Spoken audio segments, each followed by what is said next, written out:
me fixing everything. And today, because the car is jumping like a basketball, it needs replacement on the strut, the whole assembly.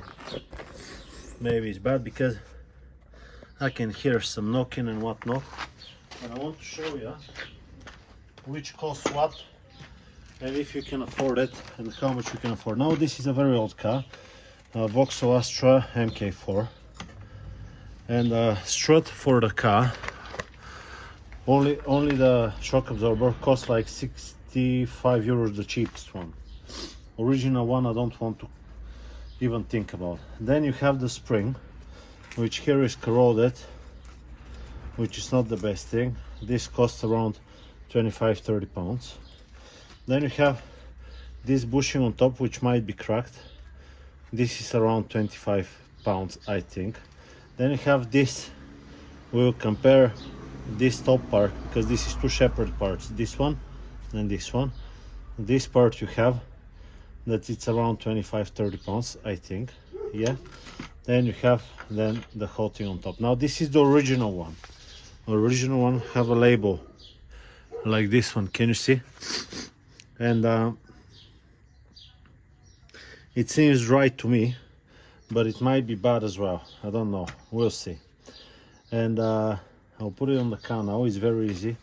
It's just 3 bolts, this one and these 2 here. I'll remove them now, and the tire bolts as well, and we'll see if it sorts out the problem, because this costs 12 pounds. I think 12 pounds for this, compared with all this, if it works, even if it lasts 3 years, it's okay. Got 14 days warranty, so I can return it if it's non-functional or if the cars keep jumping. So let's start with removing the tire with the nut, jacking up the car, then I'll speed up that process. I think if you want to do that, you can definitely take your car tire off.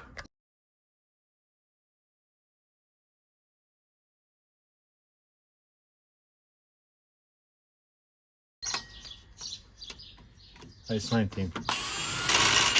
There you go. Removed. We'll just inspect the boot, so for any broken parts, no, it's okay. Leave it to one side. And now here, 18 on this side.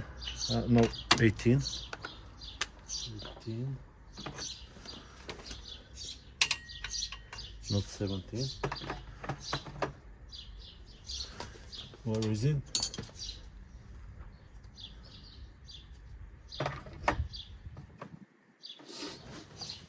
Anyway, I'll just grab this one. 18. Good, and now hold it with the spanner as well.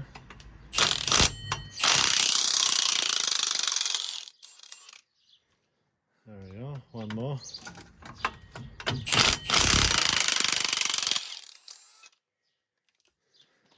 There we go, 2 18s.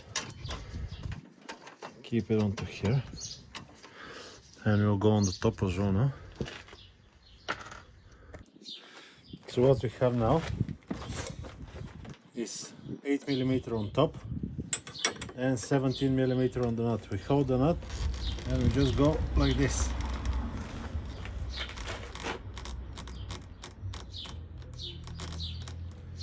And we hope for a result. If not, we can always heat it up with a torch. But it should be. There we go.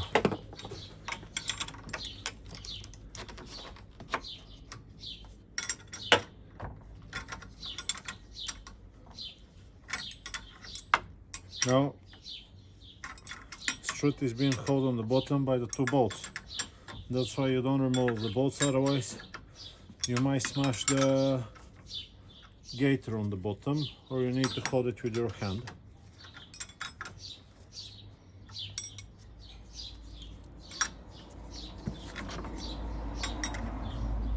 Now we'll see what we're gonna find. I'm very interested.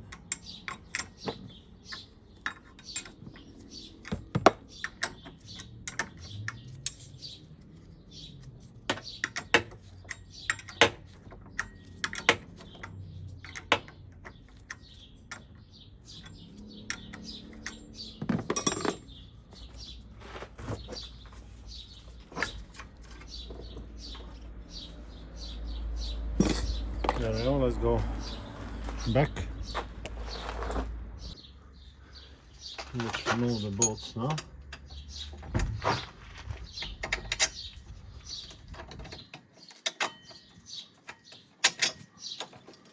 There we go, and we'll just take this one out like this and remove it. There we go.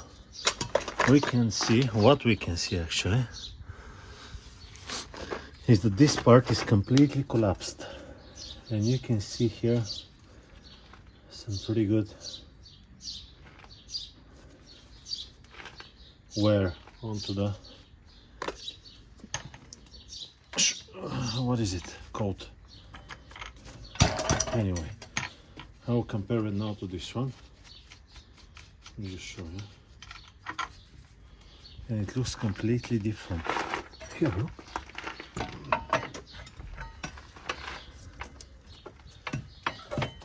On the side,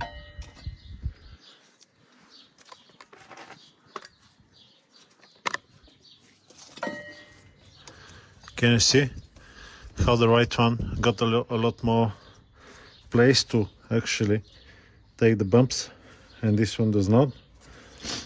This one is from who knows what year. I don't know if it's aftermarket or not. I don't know, but this one is from the year 2010. Can you see the difference? And if your car is knocking, this is definitely the reason why. Now, this spring looks in a lot, this one looks in a lot better condition, but I don't want to mess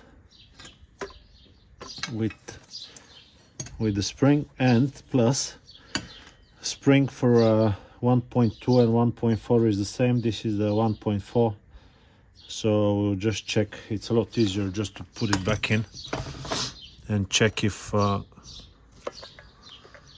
it's having the same ride height. Good.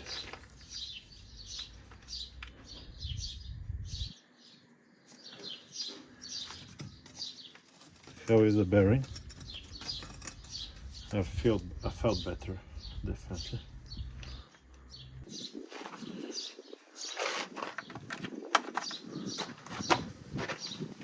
Have one zip tie here.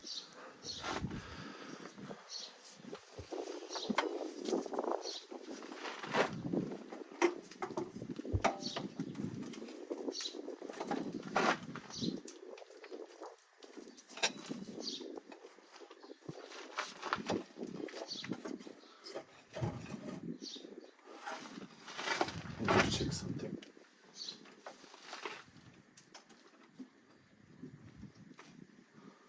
I feel like these bushes are very weak on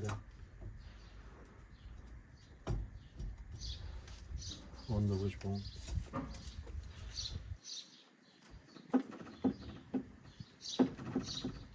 I don't know. It says W3 here as well. I don't know what this means. Anyway, let's do our job.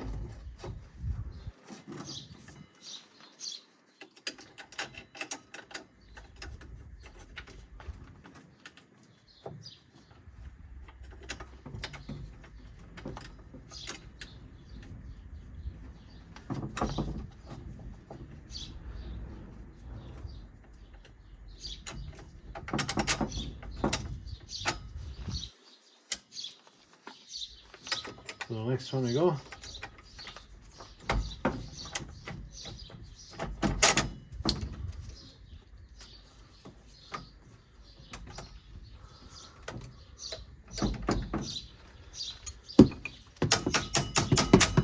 There we go. Let's go on top now.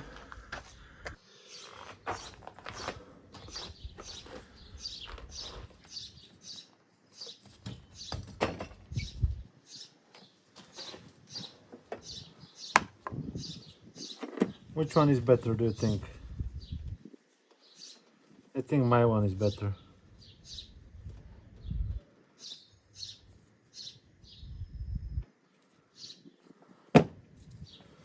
Not that it matters that much, but still.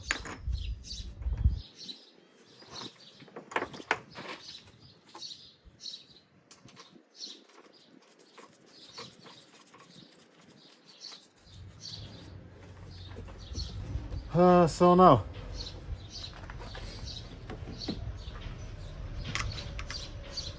$17mm, or it's 18.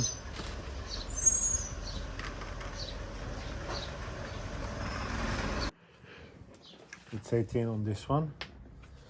I told you, it's always different and you can never know until you don't check. Now, here, we place this one on top. This one, and then this one. And I'll just tighten it up by hand as much as we can.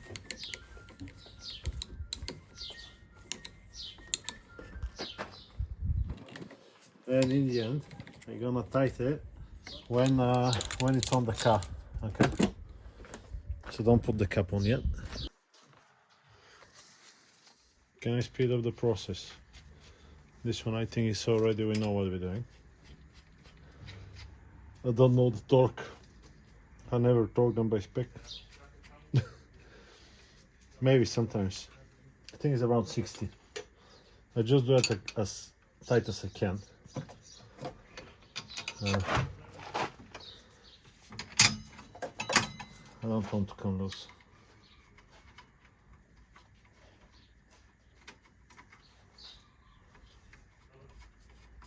So just that tight.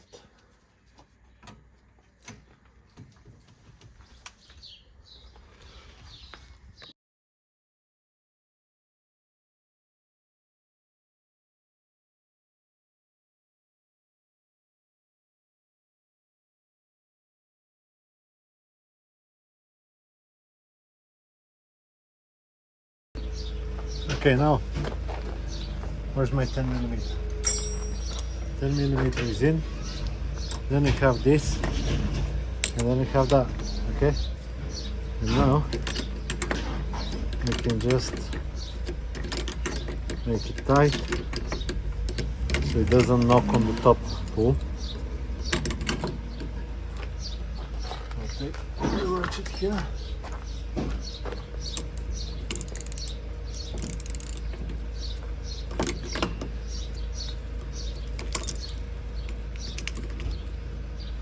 Can bring a 19mm spanner as well.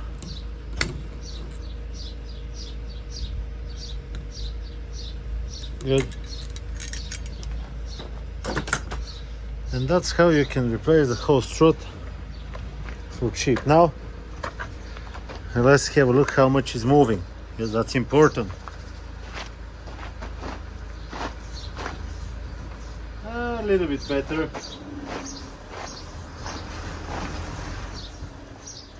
Not as I would like it, but we'll see if it's knocking. Main thing, not be knocking. Definitely not as firm as the other one. Definitely not as bouncy. So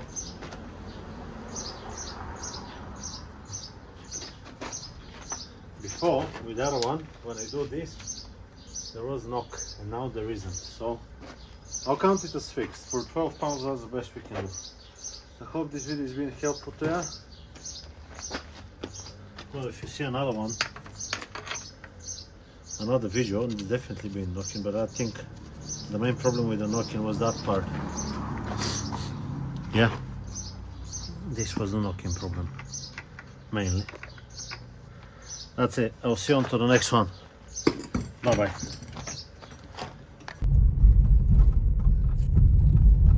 I can definitely not hear knocking. Driving slowly, and that was the main issue over small bumps and stuff.